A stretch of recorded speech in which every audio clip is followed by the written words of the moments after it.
चलनी से आटा सही चाल देवेले, गरम तवा पे रोटी डाल देवेले।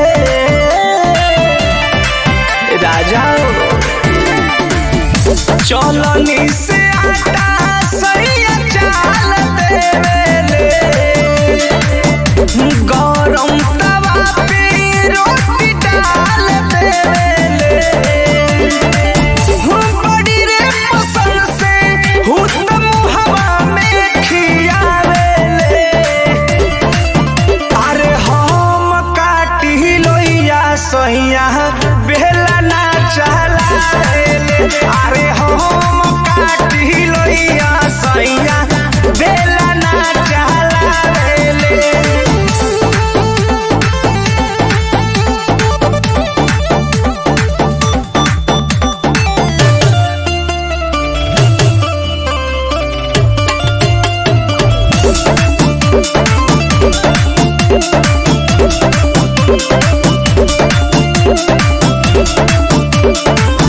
फुलल फुलल रोटी मोर बलमुआ पाचा कावेले रामा।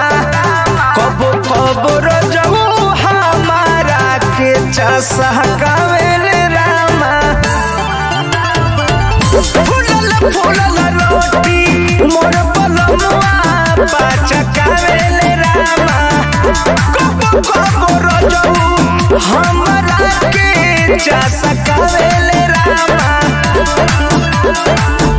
होते कत बेरा हुत हमरा के फुसलावेले।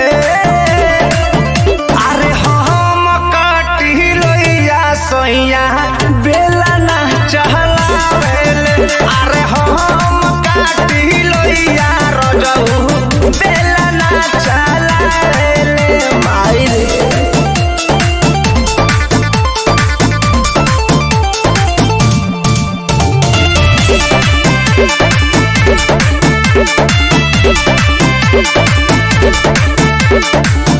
खटते खटते दे हमारे गइल अब थाकिए रामा। परमोध पिया नहीं छोड़ेले को बाकी रामा। ए सखी खटते खटते दे हमारे गइल अब थाकिए रामा।